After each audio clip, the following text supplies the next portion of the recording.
Hello everyone, a very good afternoon and welcome to the first of the Straits Times monthly webinar series. I'm David Fogarty, ST's Climate Change Editor, and I'm the host and moderator of today's session. Today's topic is on sea level rise and coastal protection, a topic some might feel is a problem for the future, but is in fact very much a threat today, especially for so many of Asia's coastal megacities and low-lying island nations such as Singapore, the Maldives, and the many islands of Indonesia and the Philippines. So the big question for today's discussion is, how big a threat is sea level rise and what can we do about it? To find out, we are very fortunate to have a wonderful panel who will look at this and discuss some of the solutions at hand. But first, allow me to share some housekeeping matters with our audience. This session will be approximately 45 minutes. For those who have submitted their questions ahead of this discussion, thank you very much. We'll try to address your questions most likely towards the end of the discussion. For those who are joining us via Zoom, please do send us your questions by clicking on the Q&A icon on your Zoom screen. And the recording of this session will be made available online on the Straits Times website later today. Now, our distinguished panelists today are Professor Benjamin Horton, who's the Director of the Earth Observatory of Singapore at the Nanyang Technological University. Welcome. Next, we have Dr. Zeng Yiwen, Senior Research Fellow at the NUS Centre for Nature-Based Climate Solutions. And next is Hazel Khoo, Director of the Coastal Protection Department at PUB. Welcome. Now, sea level rise is very much in the news, especially with news of faster melting of ice caps. Almost every week, there is new research updating projections of how much sea levels will rise this century and beyond, depending, of course, greatly, actually, on how much and how aggressively mankind reduces our greenhouse gas emissions, because this is ultimately a problem caused by mankind. So, welcome to the panelists once more. So let's kick off this discussion with Benjamin. Could you start off by explaining why sea levels are rising and what are the latest projections for this century and beyond? Well, sea level rise is a complex problem. It's driven by a variety of local, regional and global processes. The two major drivers on sea level rise in the 21st century will be a mass change and a volume change. If we increase our atmospheric temperatures by producing more greenhouse gases, those increase in atmospheric temperatures are transferred into the oceans. When oceans warm up, they occupy a greater volume and sea level goes up. And that process has been responsible for 30 to 40% of the sea level rise of the 20th century. The second major driver is a mass change. If you increase your atmosphere and ocean temperatures, the land-based ice on our planet, glaciers, ice caps, and the ice sheets will melt, increasing sea level rise. In the 20th century, it was glaciers that dominated. But what worries the scientific community is the melting of our land-based ice sheets, Greenland and Antarctica. They are colossal in size. Greenland has enough water within it to raise global sea levels by 6 meters. Antarctica has enough water within it to raise global sea levels by 65 meters. So you only need a melting of a small percentage of Antarctica to have devastating effects worldwide. Regarding projections, well, sea level science is a rapidly evolving science. So the Intergovernmental Panel on Climate Change, their last global assessment was back in 2013. And they suggested that sea level rise, if we keep our emission trajectory, would be around 1 meter higher than today by the end of the 21st century. But as I said, it was evolving. And as you illustrated, there's continually new science. So for example, the Earth Observatory of Singapore produced a paper last year that said by 2100, the upper estimate is not 1 meter, it's 1.3 meters. And by 2300, a colossal 5 meter rise in sea level. Now, of course, sea levels have already been rising steadily, certainly in the past century. They're roughly about 20 centimetres now. they've risen about that level in the past century, and I think about half of that since 1993, according to NASA. So now a 20 centimetre rise might not sound a lot, but it's already causing widespread impacts. So again, Benjamin, could you perhaps briefly explain why a small rise is still a problem? And then Hazel, could you put this in the context of Singapore in terms of impact so far? And then Yiwen, perhaps add your thoughts as well. Well, sea level rise, even in the smallest amount, can have devastating effects. It contaminates our freshwater aquifer, influencing water security. It floods our agricultural fields, changing our food resources. And it has a significant impact on the magnitude, extent, and what we would call a return period, or how often a large magnitude storm occurs. So some work that we did at the Earth Observatory of Singapore was to look at one of the most famous storm surges that ever made landfall, and that was Hurricane Sandy, which barreled into New York City in 2012, causing hundreds of lives that were lost and over $70 billion of damage. So at the Earth Observatory of Singapore, what we investigated was how often would that event have occurred without sea level rise? What is the current return period, and how often would that event occur in the future as sea level rises accelerates? And the results were alarming. Prior to the Industrial Revolution, where we had no sea level rise, an event like Hurricane Sandy occurred once every 500 years, or once in every 7 generations. Because of sea level rise, statistically, an event like Hurricane Sandy today occurs once every 50 years. But if we keep accelerating sea level, because that is the baseline on which tropical cyclones and hurricanes land upon, it will be once every 5 years by 2050 and will be an annual event by 2080. An event that causes hundreds of lives lost and billions of dollars of damage would be an annual event within around 60 years for New York City. So like what Ben has shared earlier, we are expecting a rise in mean sea level up to about 1 meter by the end of this century. And if we were to include the tidal effects as well as the surge components of sea level rise, we can expect that extreme sea levels could be as high as 4 meters or even 5 meters in Singapore. And the impact and damage will definitely be devastating, and therefore that calls for action now. So if we were to bring it back to the coastlines of Singapore and the city East Coast stretch, we can expect that East Coast Parkway could be partially submerged, and even like landmarks like the Sports Hub will also not be spared. I think the reason for this is because Singapore is a low-lying city, and about 30% of our island is less than 5 meters above mean sea level. So I think we are vulnerable to the effects of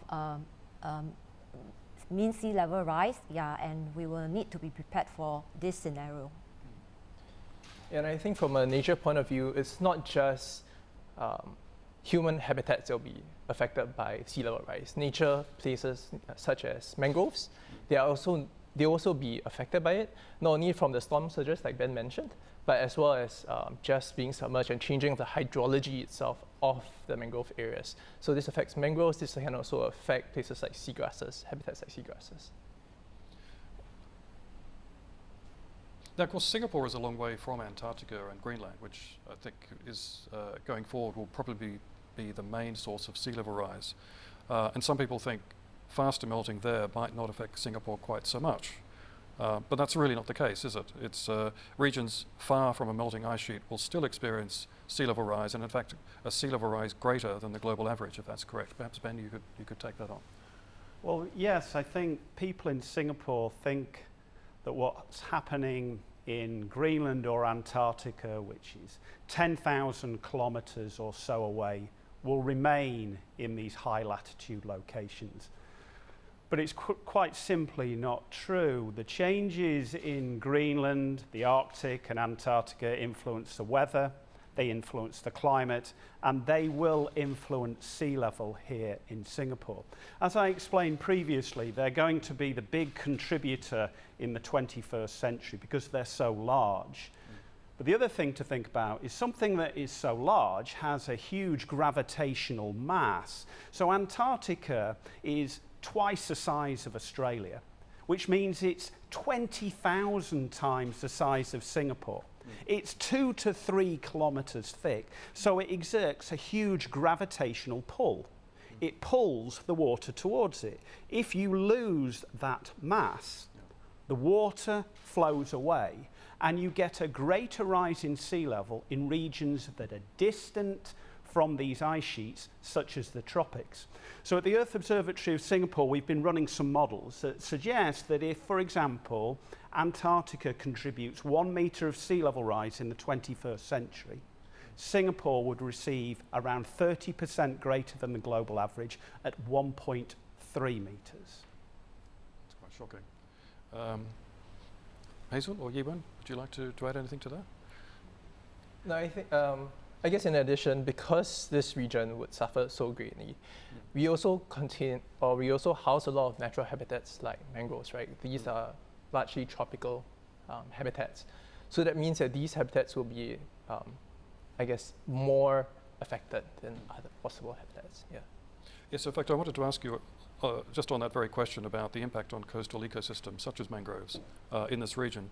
At the current rate of sea level rise, which is roughly about 4 millimetres, and if emissions projections go the way they are, unless there's deep cuts very rapidly, 4 millimetres will increase by year, will increase to 5 millimetres and so forth. Can mangroves and other coastal ecosystems sort of manage with that sort of increase, or will it start to sort of basically swamp them? So that's a very good question. Technically, nature is very adaptable, right? So mangrove habitats actually have the ability to move further inland as the water rises. Same with seagrasses as well. They can move around. But the problem is when we develop areas behind the mangroves, so when we develop the land areas, that serves as a barrier and that blocks all these habitats from moving further inland to adapt to the sea level rise. So in this way, they're definitely under threat. And plus, if you add on the potential for storm surges and changes in hydrology, that would make these habitats at risk. Yeah. Now, of course, if we don't cut emissions fast enough, what will the future of the region look like by the end of the century? And what could be the human and financial costs? So we've already got a sense of that from the Singapore government. The Prime Minister, Lee Hsien Loong, in 2019 said that around $100 billion or more might be needed over the long term to protect Singapore against rising sea levels. Exactly what that program will look like, I think that's still that's up for future discussion.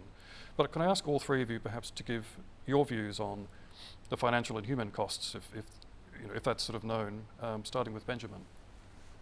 Well, I think the Prime Minister of Singapore was very correct in stating that sea level rise and climate change is an existential threat to Singapore. And as Hazel said, that's because 30% of our island has a low elevation that would be subject to flooding if sea level rises were 1 metre or greater.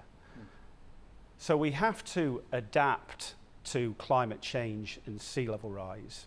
But I've always advocated that you need to understand the science first before we think about adaptations. Unfortunately, here in Singapore, the government has reacted. We have the National Sea Level Programme, sponsored by MND and NEA, and this is bringing together the best scientists here in Singapore to understand all the local, regional and global processes, so we can accurately project future sea level rise, but importantly, not only the magnitudes, the rates. What worries climate scientists is how fast things are changing, because quite simply, our Earth has been warmer than today, and sea levels have been higher than today, but not at these rates. So if we're going to think about hard engineering, nature-based solutions, we need to think about how resilient they are to the rates of change that we're going to have unless we get at the root cause, which is mitigating and removing the carbon dioxide from our atmosphere. I think carrying on from what Ben has shared, I think given Singapore's land constraints, we do not have an option not to do anything about it because there's nowhere for us to retreat to, basically. Yeah, so I think it is important that we start to prepare ourselves, for these scenarios, and we want to actually look at how we can defend Singapore's coastlines, to put in measures simply to keep the rising sea levels out. Yeah, so like what you have mentioned, the Prime Minister has mentioned that 100 billion or more will probably be required in the longer term, and a new coastal and flood protection fund has actually also been announced by Deputy Prime Minister Heng Swee Keat in Budget 2020. Yeah, and this CFPF is with the initial injection of actually $5 billion will be used to fund coastal protection measures as well as drainage infrastructure to improve and enhance Singapore's flood resilience. So PUB, as we have taken on the role of the National Coastal Protection Agency, our mission has expanded from just taming storm waters to also look at how we can protect and safeguard Singapore against rising sea levels. And we do this holistically to look at to consider the effects of more intense rainfalls inland as well as the rising sea levels. So this CFPF that is established under PUB will support this endeavour, and we will invest the funds to carry out studies and to implement coastal protection measures as well as drainage infrastructure. Yeah, I think just to add on to that, engineering solutions are definitely one very important component. But at the same time, there is a potential for nature to reduce some of this cost in certain areas. So habitats like mangroves, of course, they can buffer storms. They can accrete, or rather build up sediment to increase sea levels in certain areas. So the potential is there for it to be a cheaper nature-based option. But of course, this is always not applicable everywhere, right? Some areas would need definitely hard structures to prevent or protect against sea level rise. Yeah, so possibly nature can be a cheaper alternative in some areas. Yes, so that's a very good segue, Yiwen. So in fact, I wanted to turn the discussion more now towards solutions. Just to pick up that on Hazel, you've already shared some of what Singapore's doing in terms of trying to increase resilience of coastlines and preparing for progressively rising seas. Maybe share some more details about the current studies the PUB is doing, for example, I think looking at analysing the most vulnerable parts of Singapore's coastline, I think such as Jurong Island and the City and East. I think it's at Jurong Island the study starts first, and City and East. First. So tell me more about those studies and what you think the conclusions will be or what they might lead to. Okay, so actually over the years we have actually put in place measures to protect Singapore from coastal erosion as well as inundation from flooding, and currently over 70% of our coastlines are already protected by engineering structures like stone embankments as well as seawalls. And since 2011 we have also raised our reclamation levels to at least 4 meters above the current mean sea level, up from 3 meters. So for major infrastructure, critical infrastructure like the Jurong Port, Tuas Port as well as the Changi Airport Terminal 5, we have actually set the platform levels to 5 meters above mean sea level. So this will actually protect and already enhance the flood resilience against the rising sea levels.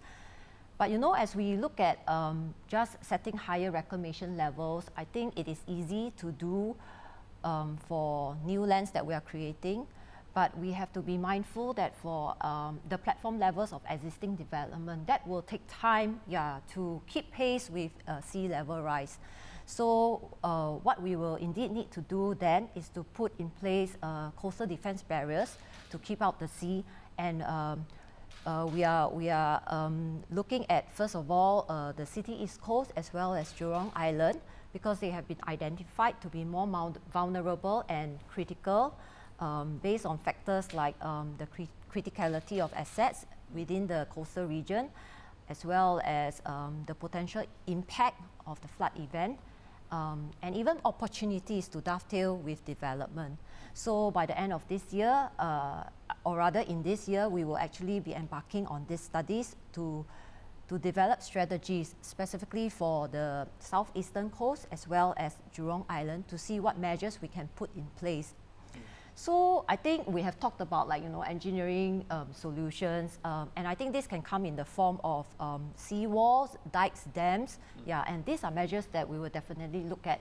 But I think we are also open, to look at other measures, soft measures, green measures that includes the planting of mangroves. So as we look at all these, like variety of measures, I think what is important is that we want to also consult extensively. We want to be able to consult experts in the area and also the community and relevant stakeholders to make sure that the proposed measures that we come up with eventually will integrate well with development, and we will also consider multifunctional users with recreational spaces and even create more community spaces for the enjoyment of Singaporeans. I think what Benjamin has mentioned about the uncertainty of sea level rise, I think we are mindful of that. So I think even as we approach it, we want our strategies to remain flexible, to the different climate scenarios that we can be informed of by the advancing climate science. Yes, so nature-based solutions, I think, is something that I think a lot of people are interested in. Mangroves is one, I think, that, as you say, that may or may not work in some places in Singapore. There are some areas of existing mangroves which are now being protected, which is great. Do you see scope for expansion of mangroves and in Singapore, and what other nature-based solutions could there be? What would they look like? So in Singapore, I guess it's a bit potentially limited, right? Because Singapore is land scarce in general. But when we think about nature-based solutions, we tend to think of it along two main lines. One is the adaptation portion, and one is the mitigation portion. So the adaptation portions allows us to deal with some of these climate change effects, such as sea level rise or storm surges. It allows us to, if we protect a certain patch of mangroves or restore a patch of mangroves, that allows it to buffer the rains, the different conditions that we will face. But at the same time, these habitats tend to be very good storers of carbon. So they take in carbon dioxide through photosynthesis and everything, and it brings it into the ground. It also stores the sediment, and it locks the carbon within the ground. So what this does is that it gets to a bit of the root of the problem, which is CO2 emissions, right? Increasing CO2 emissions. By reducing some and sequestering some of this carbon, we actually sort of attack the main root of this issue. So outside of Singapore, of course, in the region in Southeast Asia, I guess nature-based solutions would be particularly critical for Indonesia or Malaysia, Philippines, areas where they have, I guess, more room for nature to move, right? So I would have thought restoration of coastal landscapes back to sort of a natural state would be something that these governments would be looking at. Pardon me. So of course, within Singapore it's a bit limited, but across the region, especially within Southeast Asia, this is a very important solution, right? Because there's a lot of green areas that are currently under threat. And the idea is that if you go in and protect these areas, stop development, this reduction of emissions, because otherwise if you cut down a forest, the emissions would have been released, like through forest fires or through the different use of the wood substances. So the idea is that by protecting these areas, you can actually help mitigate some of climate change itself. So it's a double benefit, basically, protecting the coastline and soaking up a lot of carbon dioxide as well, just as nature does normally. So I guess just a last question before we head to taking some questions from the audience. So just bringing it back to Singapore, I guess, if we don't cut emissions in time, we will likely face several meters of sea level rise, maybe not this century, but in subsequent centuries. So is there a limit to coastal defences? Is there a limit of, say, 2 or 3 metres, and then beyond that it gets too difficult? And then what's the only solution? A managed retreat, or building HDB estates on stilts of 5, 6 or 7 metres or something? Yes. Hazel, maybe you want to take that tricky question first. Okay. PUB is actually working very closely with the Centre for Climate Research at Singapore, or the CCRS, who is also building itself as a regional center for tropical climate science. So as we have heard what Benjamin has shared earlier, climate science is really a very complex subject, and there's like a lot of multiple factors that actually impacts it, like the melting ice sheets from Greenland as well as Antarctic. So as we approach coastal adaptation, I think we are mindful of the uncertainties that we are facing, and that's why CCRS is looking into the climate science behind all these sea level rise factors. And they are taking reference from the Intergovernmental Climate Change Assessment reports on the latest global projections on sea level rise. So they will carry out the national climate change studies to have a better understanding of climate science as well as sea level rise projections that will be affecting Singapore as well as the surrounding regions. So what what PUB is doing is we are developing the coastal inland flood model, which will then take this, which will use this sea level rise projections to carry out our risk assessments as well as for our adaptation planning. So this will better inform us, what is the current and what's the latest sea level rise projections that we could adjust and adapt our strategies so that we remain, ahead of what we know is coming towards us. But Singapore can't really retreat anywhere, can it? Except maybe on top of Bukit Timah, so for example. So this is a real challenge, as the Prime Minister said, an existential threat. So other countries, bigger countries, of course, can retreat inland. Even where I come from, Australia, people are already under pressure to no longer build houses so close to the coast, or they won't get insurance, for example. But that's a very difficult prospect for Singapore, where it's so land scarce. So I guess I can't really put you on the spot by saying, is Singapore eventually going to retreat into Malaysia, for example? But I don't think that is an option for us. So I think PUB, we are on top of this, and therefore we are actually looking at coastal barriers or defences that we can put along the coastlines of Singapore, and we will do it progressively. So we will want to see how we can actually approach this and see how we can take the opportunity to improve and enhance even our coastal areas, like what Yiwen has mentioned earlier. Like there's a lot of potential that we can create value more than just meeting the objectives of coastal protection. We can create an environment for the enjoyment of people, and we can also look into how we can enhance or even restore biodiversity along our coastal and marine environments. So I think as we approach this, I don't think we will retreat massively in that sense, and therefore we will have to work together and acknowledge that sea level rise threat is real to Singapore, and we will need to take action today, and therefore we need the support of everyone in Singapore to see how we can make the best out of this. Now, of course, Holland or the Netherlands is a country that we're all familiar with. Much of that country is below sea level, so they've already come up with some ideas of floating houses. Obviously, they've got a very impressive sort of dike system. Could we see in the future perhaps a floating airport or floating townships? Or, I mean, it's there's all sorts of creative solutions out there. I don't know, Benjamin, have you sort of looked at this area in terms of, I wouldn't say extreme adaptation, but perhaps more extreme than what we're used to at the moment? I think you need to return to the problem. I mean, global sea level rise is, by its very nature, a global problem. We live along our coastlines, we work along our coastlines, our resources along our coastlines. Unfortunately for South and Southeast Asia, we are the most vulnerable area on the planet. That's because of a high density population, low-lying areas, island archipelagos. It means that by the end of this century, some 500 million people will be at threat from sea level rise.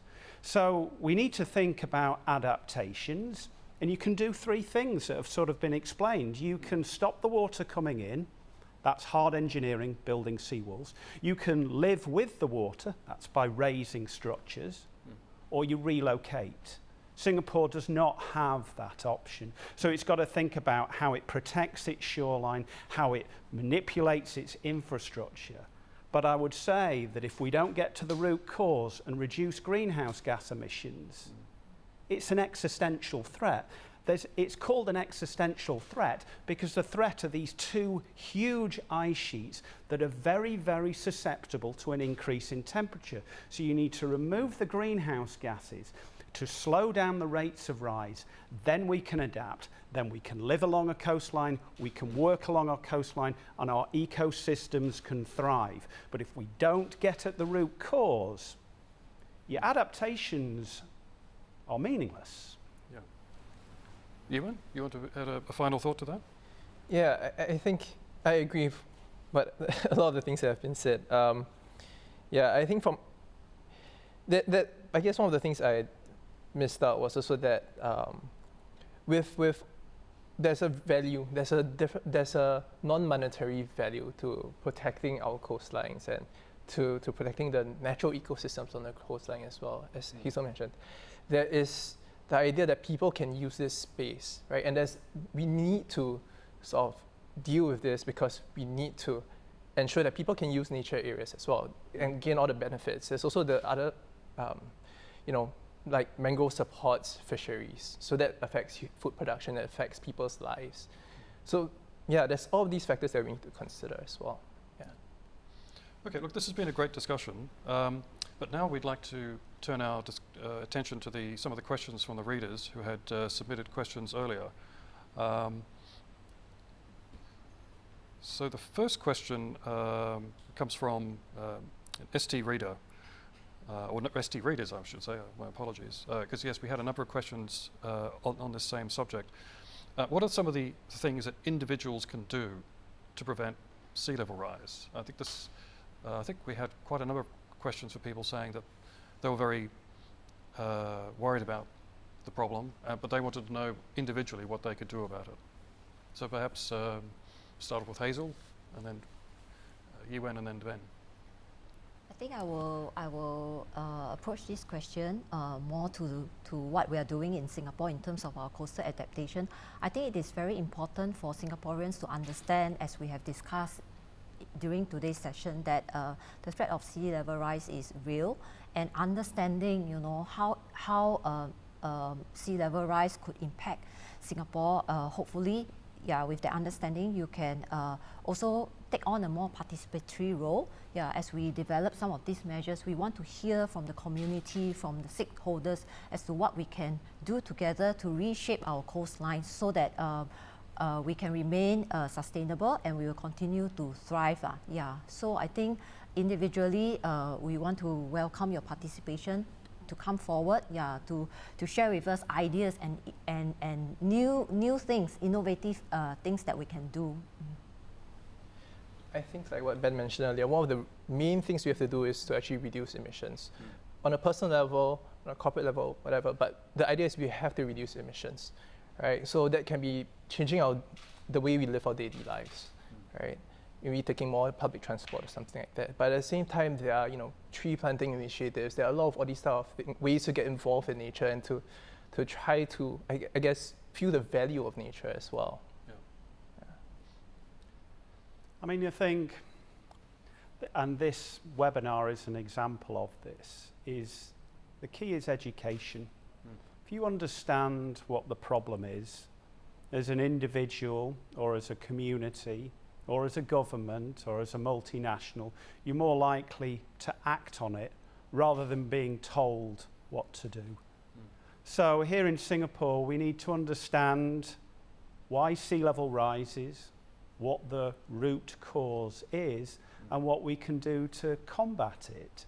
So it is greenhouse gas emissions. So as an individual, we need to think about living more sustainably. So it's commonly said about here in Singapore that we only contribute 0.1% of the global carbon budget. But as an individual, our carbon emissions are quite high. They're twice the global average. Each individual in Singapore consumes twice the global average of the amount of carbon. And if we're going to lower emissions, each individual in Singapore, as an average, needs to reduce their carbon emissions by around 75%. That can't happen tomorrow, but as an individual, you can think, how can I reduce my carbon consumption over the next year by 5%? And what is that? Is that vegetarian meals a couple of days a week, public transport, using a bike, switching off your electricity, and you can start to lower your own carbon footprint. And then as a community, we can think about what projects there are to allow us to work with nature. I mean, I think to do with the pandemic, what we've realized here in Singapore is how important our green spaces are. So let's preserve them, let's enhance them, because there are so many benefits to do with your health, to do with air quality, but also to do with the ability of our nature-based solutions to withdraw carbon out of the atmosphere and store them in the ground. So I think it's all about education. I'm bound to say that. I work at one of the best universities in the world at NTU. We have this unbelievable body of undergraduate students. Our generation needs to give the young generation time to find the solutions to climate change. And that's living responsibly, sustainably, reducing your consumption, recycling and reusing. That's great. Yes, I think we should all take a bit of a tip from that. I think there's lots of things individually that we could do, and of course collectively it does make up. It makes a difference. It makes a huge difference. Yeah. So here's a question from Thomas So. This might be more for you, I think, Hazel. Will there be public engagement to co-create climate change and coastal adaptation solutions? So I guess this is about public consultation. Yeah, so I think as PUB embark on the site-specific studies, especially for the City East Coast, which will be rolled out first at the later part of this year, the intention is for us to consult the public and with experts extensively, so that we can together develop the optimal measures for the coastlines. And even if we look at the City East Coast stretch, we realize that there are very different land users, leading from the Greater Southern Waterfront through to East Coast and to Changi area. So I think the intention is for PUB to consult extensively and to work with the community and stakeholders to develop these coastal adaptation measures together. I guess, I guess maybe that's probably not really a question for you two, I guess, because it's more, I mean, I guess probably for you, Ben, because you do, you have students, right? So in terms of educating them, in terms of adaptation sort of measures and so forth, I mean, what would you say to them? Well, I think what I have been very pleased to see at NTU is now that every undergraduate that enrolls in a program, whether they're in engineering, one of the core sciences, social sciences, arts, business, medical, they all have to take a course on sustainability. They have to now think about how they value this planet. They have to think about how they're going to enable future generations to have the same opportunities that we did. And so now you've got this incredibly educated workforce that understands the value of nature. And then when they go on to their further employment, be it in engineering or the sciences, in business, in law, or in medicine, they're aware of how the earth interacts. It's our lack of understanding of the planet which caused the pandemic. We were aware that if you removed natural resources, that there was a possibility of a virus transmitting from a bat into a human. But we weren't aware of the consequences on people's lives and their economy. So we need to truly understand the Earth system. Once we have that knowledge, then we can think about how we protect this planet. And I guess really for a lot of people, they just take nature for granted. They just take the planet for granted. It's particularly if you live in a wealthy country, everything's sort of there and provided, but you don't really ever think about where it came from or the process by which it was made and whether it was whether it was destructive. Or the impact. I mean, so when you put petrol in your car, you're paying for shareholders, profits, taxes to the government, and some exploration costs. But you're paying not one single cent for the impact of the emissions of your petrol-driven car into the atmosphere. Singapore started with a carbon tax, but can we truly value nature? Put a dollar value to this. This is what nature-based solutions is all about. And then you can think about, then people start to react. We always react to the bottom line. Okay, so I think we're running out of time here. So next question is from Wong Wai Chang. Are we working with our neighbours to mitigate the threat of sea level rise? So I guess both academically and politically, are we working with fellow ASEAN neighbours to about emissions cuts? And I guess academically, we must be as well, right? Well, academically, it's a global problem. So here in Singapore, we have to work with scientists that study the Antarctic ice sheet or the Greenland ice sheet. Singapore's part of the Arctic Council to understand the science in the Arctic, is part of the Intergovernmental Panel on Climate Change. Next year, we're bringing international scientists for a meeting here in Singapore. We're hoping, depending obviously on travel restrictions, but countries from around Asia and globally will be descending on Singapore in July of next year to talk about the latest science, to talk about the latest adaptations. We have to use all the great minds in the world, from developed and developing countries, to solve this problem of climate change. And Singapore's at the heart of this. Singapore has a very unique place. It's located in the tropics. It has the highest biodiversity in the marine and the terrestrial realm on its doorstep. Academically, we have 2 universities in the top 50 in the world, NUS and NTU, and they can fight it out, whoever's top, but they're world-class institutions. And in the tropical belt, there's only 3 in the top 50 in the world, and the other one's Hong Kong. Singapore can take the lead in understanding climate impacts in the tropics. Highest biodiversity, highest population, but potentially the highest impacts from climate change. I guess also from the nature-based point of view, there's been a lot of people in the region who has been working on forestry, working on all these type of solutions from all across the different stakeholders, from local communities to project managers to government. There's a lot of people that have been working on how to preserve forests for years, right? Tons of NGOs that work within Southeast Asia. So this is something that's been going on for quite a while, right? It's just that now we understand that nature has its value, right? And this value towards mitigating climate change, right? So incorporating some of these, there's also been tons of projects within the region itself, Southeast Asia itself, that has been tackling this problem. And I guess Singapore is part of that community, the ecosystem of people who want to conserve nature and mitigate climate change. Yeah. So I think as far as the Centre for Climate Research Singapore is concerned, I think it is positioned to be a regional centre as we go in depth into understanding climate science, especially tropical climate science. I think it will benefit the region to also understand how they will be affected by the threats of sea level rise. Okay, great. Now our last question is from Kong Leong. This is one for you, Yiwen. I think you've answered this to some extent already, but no harm sort of going over it.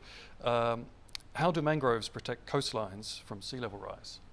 So mangroves do several different things, like I mentioned before. They are, well, on one end, they mitigate climate change by storing carbon, right? I've covered that. The other way that it protects is just by being there. They buffer the coastline from storms and major storm events, right? Because they are basically tree structures and they stabilize the soil.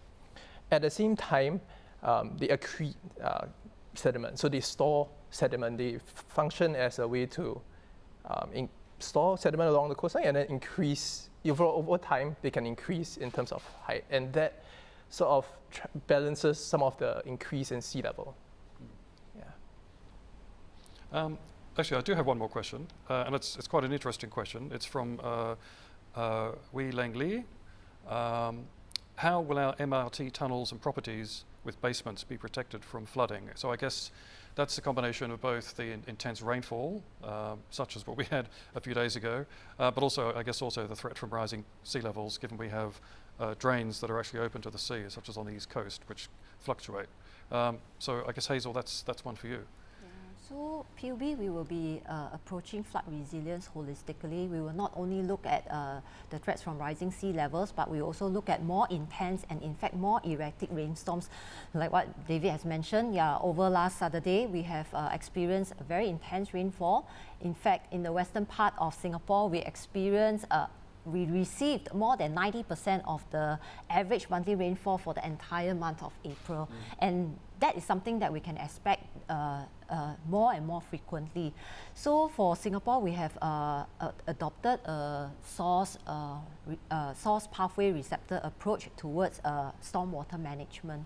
So for the source measures, we actually look at how we can detain and capture stormwater as and when it falls onto our catchment areas. And PUB, we have been looking at how we can increase and improve the capacity of our stormwater conveyance system through the widening and deepening of our drains.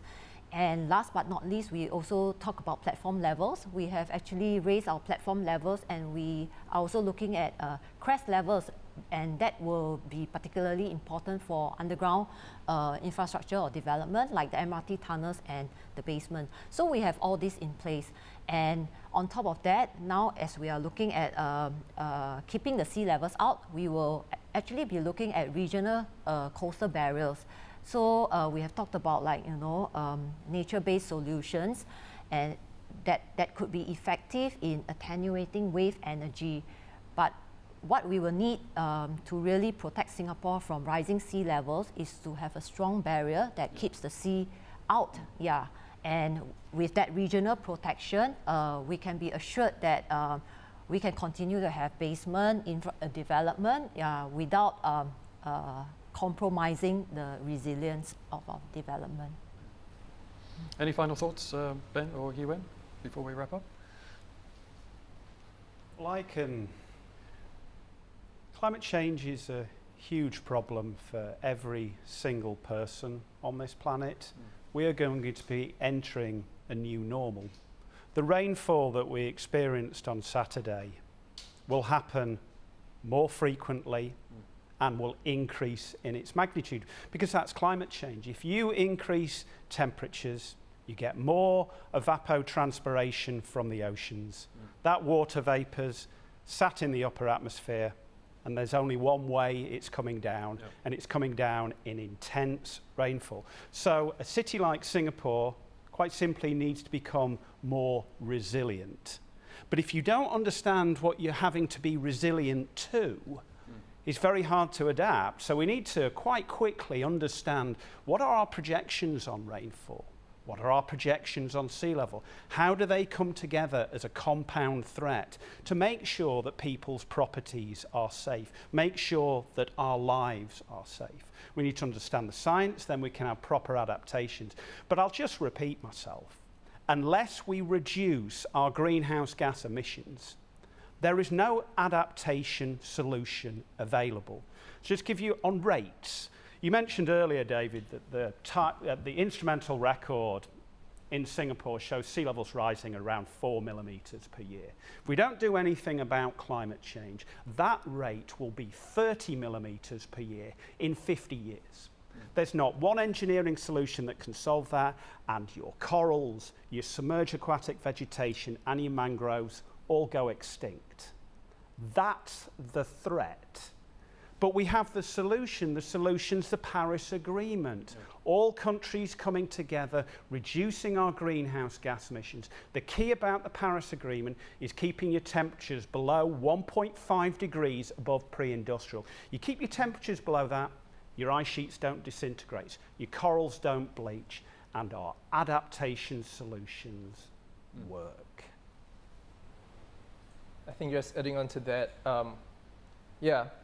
there's so much that we can do on a personal level, across, all levels of the way we live our lives, right? At the same time, there's always a very important nature component. Nature is not only the potential solution to mitigate and adapt to climate change, but also one of the areas that are highly under threat, right? If sea level rise and there's something behind the mangroves will disappear. Then we lose two things. We lose the ability to mitigate and adapt to climate change as well.